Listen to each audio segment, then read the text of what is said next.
Hai, hari ini belajar kimia dengan Mbak Retno lagi ya. Nah, kali ini kita akan belajar tentang sifat koligatif larutan bagian kedua. Nah, yang pertama kita pelajari adalah kenaikan titik didih. Nah, apa beda antara menguap dan mendidih? Kalian bisa perhatikan dari gambar, jika menguap atau penguapan itu hanya terjadi pada permukaan zat cair dan terjadinya pada suhu berapapun. Jika mendidih, terjadi pada seluruh bagian zat cair dan terjadi ketika tekanan uap zat cair sama dengan tekanan udara luar.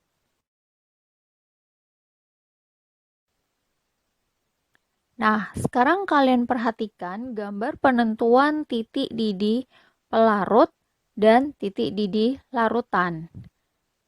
Di sini, titik didih pelarut dilambangkan dengan TB0 dan titik didih larutan dilambangkan dengan TB.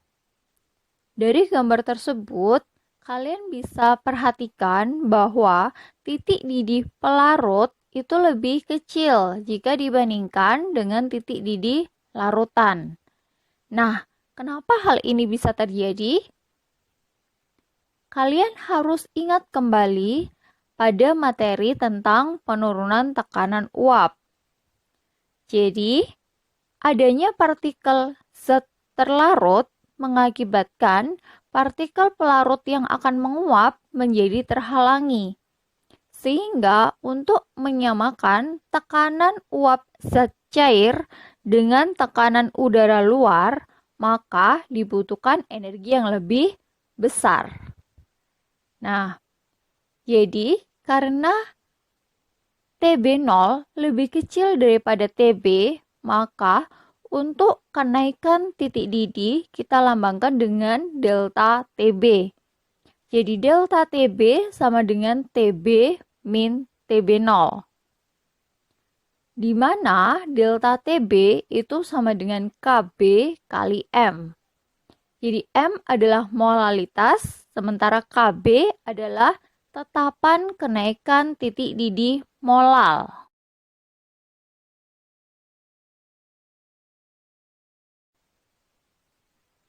Selanjutnya, kita bahas contoh soal ya.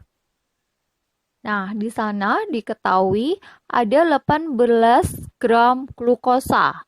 Dalam hal ini bertindak sebagai zat terlarut dengan MR 180. Kemudian ada pelarut yaitu 500 gram air. Dan diketahui juga KB air yaitu 0,52. Nah, jawabnya, jadi di sini kalian harus ingat kembali tentang molalitas. Apa rumus untuk molalitas? M sama dengan gram terlarut dibagi MR kali 1000 per gram pelarut. Nah, kita masukkan ya. Gram terlarut 18, MR 180 dikali 1000 per gram pelarut 500.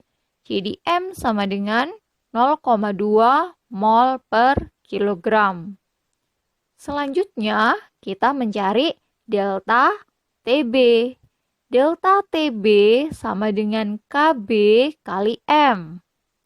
Jadi sama dengan 0,52 dikali 0,2. Maka sama dengan 0,104 derajat Celcius. Berikutnya kita mencari TB. TB sama dengan TB0 ditambah dengan delta TB. Nah, untuk nilai TB0, jika pelarutnya adalah air, maka nilai TB0 tidak akan diketahui di soal. Jadi, kalian harus tahu sendiri bahwa titik didih air adalah Ya, 100 derajat Celcius. Jadi, TB sama dengan 100 ditambah 0,104. Maka sama dengan 100,104 derajat Celcius.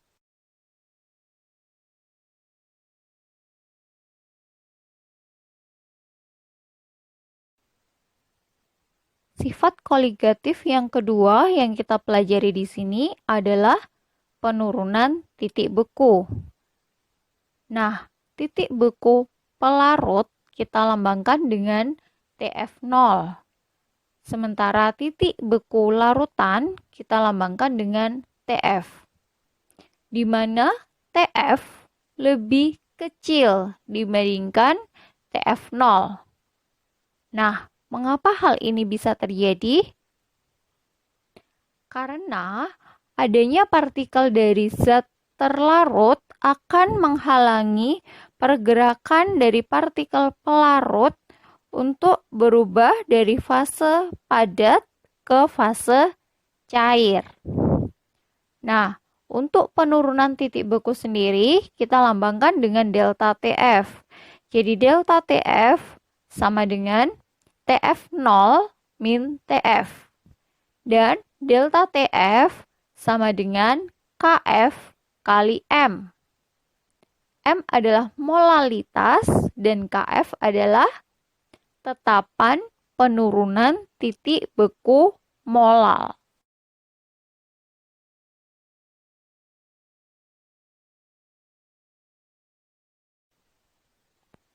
Nah, sekarang kita bahas latihan soal penurunan titik beku.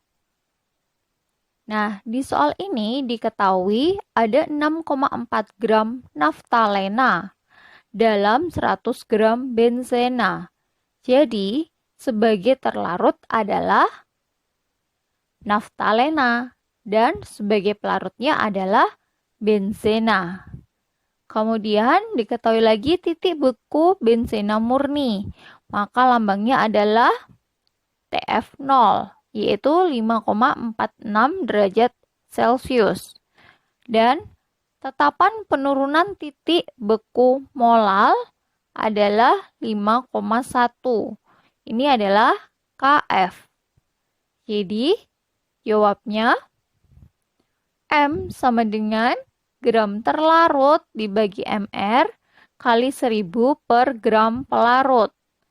Jadi kita masukkan gram terlarutnya 6,4. Kemudian MR-nya 128. Dikali 1000 per gram pelarutnya adalah 100. Sehingga M sama dengan 0,5 mol per kilogram. Selanjutnya, kita mencari delta TF, yaitu KF dikalikan M. Jadi sama dengan 5,1 dikali 0,5. Jadi 2,55 derajat Celcius. Kemudian TF sama dengan TF0 min delta TF. Jadi sama dengan 5,46 min 2,55. Maka ketemu 2,91 derajat Celcius.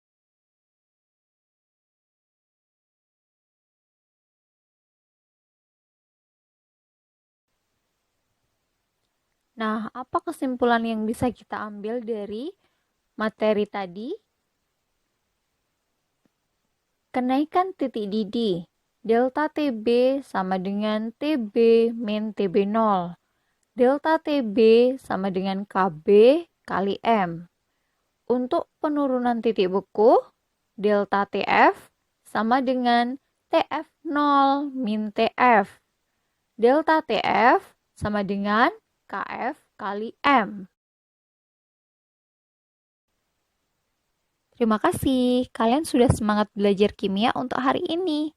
Nah, untuk pertemuan selanjutnya, kita akan mempelajari tentang sifat koligatif larutan elektrolit. Sampai ketemu lagi.